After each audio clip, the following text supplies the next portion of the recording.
makes a great leader today? Many of us carry this image of this all-knowing superhero who stands and commands and protects his followers. But that's kind of an image from another time. And what's also outdated are the leadership development programs that are based on success models for a world that was, not a world that is or that is coming. We conducted a study of 4,000 companies, and we asked them, let's see the effectiveness of your leadership development programs. 58% of the companies cited significant talent gaps for critical leadership roles. That means that despite corporate training programs, off-sites, assessments, coaching, all of these things, more than half of the companies had failed to grow enough great leaders. You may be asking yourself, is my company helping me to prepare to be a great 21st century leader? The odds are probably not. Now, I've spent 25 years of my professional life observing what makes great leaders. I've worked inside Fortune 500 companies, I've advised over 200 CEOs, and I've cultivated more leadership pipelines than you can imagine. But a few years ago, I noticed a disturbing trend in leadership preparation. I noticed that despite all the efforts, there were familiar stories that kept resurfacing about individuals. One story was about Chris, a high-potential superstar leader who moves to a new unit and fails, destroying unrecoverable value. And then there were stories like Sydney, the CEO, who's so frustrated because her company is cited as best company for leaders, but only one of the top 50 leaders is equipped to lead their crucial initiatives. And then there were stories like the senior leadership team of a once thriving business that, surprised by a market shift, finds itself having to force the company to reduce its size in half or go out of business. Now, these recurring stories cause me to ask two questions. Why are the leadership gaps widening when there's so much more investment in leadership development? And what are the great leaders doing distinctly different to thrive and grow? One of the things that I did is I was so consumed by these questions and also frustrated by those stories that I left my job so that I could study this full time. And I took a year to travel to different parts of the world to learn about effective and ineffective leadership practices in companies, countries, and nonprofit organizations. And so I did things like travel to South Africa, where I had an opportunity to understand how Nelson Mandela was ahead of his time in anticipating and navigating his political, social, and economic context. I also met a number of nonprofit leaders who, despite very limited financial resources, were making a huge impact in the world, often bringing together seeming adversaries. And I spent countless hours in presidential libraries trying to understand how the environment had shaped the leaders, the moves that they made, and then the impact of those moves beyond their tenure. And then when I returned to work full-time in this role, I joined with wonderful colleagues who were also interested in these questions.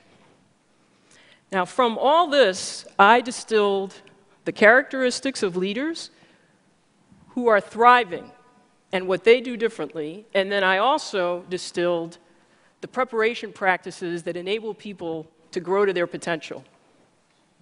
I want to share some of this with you now. In a 21st century world, which is more global, digitally enabled and transparent, with faster speeds of information flow and innovation, and where nothing big gets done without some kind of a complex matrix, relying on traditional development practices will stunt your growth as a leader.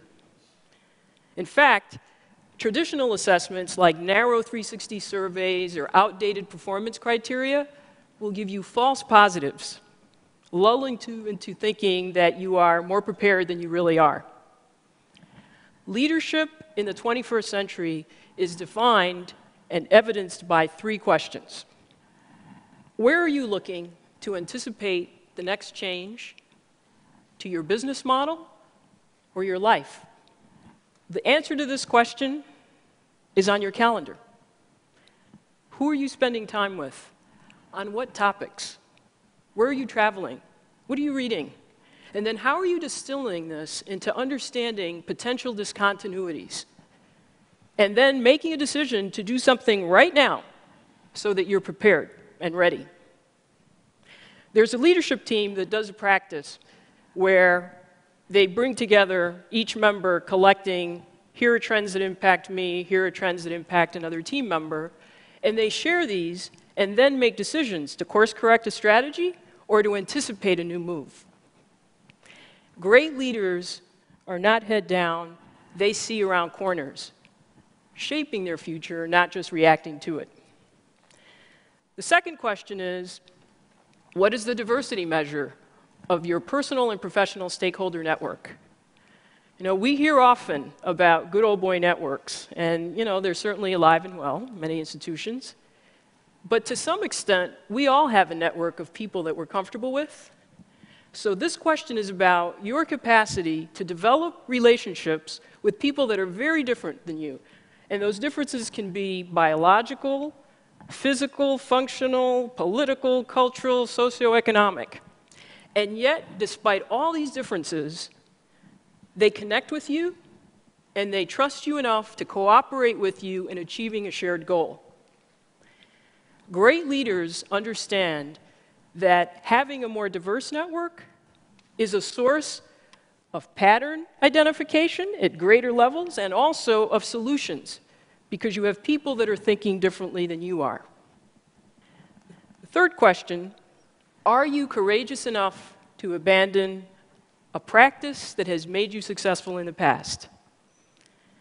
There's an expression, go along to get along. But if you follow this advice, chances are, as a leader, you're going to keep doing what's familiar and comfortable. Great leaders dare to be different. They don't just talk about risk-taking, they actually do it.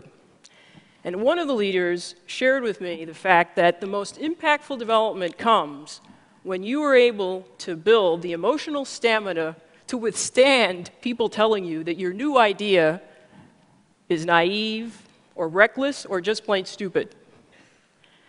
Now, interestingly, the people that will join you are not in your usual suspects in your network.